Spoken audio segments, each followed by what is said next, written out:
বন্ধুরা welcome to my channel. আমাদের গোলাপ গাছে ফুল পেতে কি করবেন দেখুন। আমাদের গাছে আমরা খেয়াল করিনি, আমাদের গাছটাতে শাকার বেরিয়ে গেছে। দেখতে পাচ্ছেন কত শাকার এবং 7টি করে পাতা আছে দেখতে পাচ্ছেন।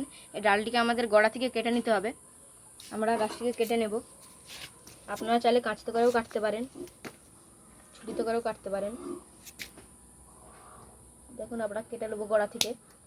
আমাদের কাটা হয়ে গেছে শাকারটি দেখতে পাচ্ছেন। তারপরে আমরা কিছু সার হিসাবে প্রথমে স্যাপ পাউডার দিয়ে দেবো। গাছটি মাটি ভালো থাকবে এবং পোকামাকড় জন্মাবে। এই গাছটি যেখানটা কেটেছি সেখানটায় পোকা না লাগার জন্য আমরা স্যাপ পাউডার নেগিয়ে নেব। আপনারা চাইলে হলুদ গুঁড়ো লাগাতে পারেন, আমরা নেগিয়ে নিচ্ছি দেখতে পাচ্ছেন।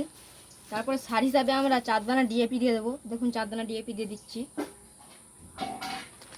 গাছের সবথেকে ফেভারিট গাছের প্রধান উপাদান দেখতে পাচ্ছেন এনপিকে। 1 চামচ আমরা এনপিকে দিয়ে দিচ্ছি দেখতে পাচ্ছেন। দিয়ে ভালো করে মাটিটা দিয়ে দেবো। তারপরে জল দেওয়া খুবই প্রয়োজন, আমরা জল নিয়ে দেবো। দেখুন আমরা জল দিয়ে দিচ্ছি।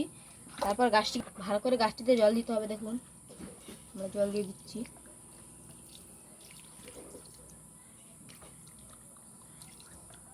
ড্রেনেজ হোলটা যাতে ভালো থাকে এবং জলটা বেরিয়ে যায় সেরকমভাবে রাখতে হবে। এখন বর্ষাকাল যেহেতু, ওই জন্য রোদ নেই। যেখানে রোদ আছে সেখানে 5 থেকে 6 ঘন্টা রোদে রেখে দিতে হবে। এখানে বর্ষাকাল বলে আজকে এ পর্যন্তই, টাটা।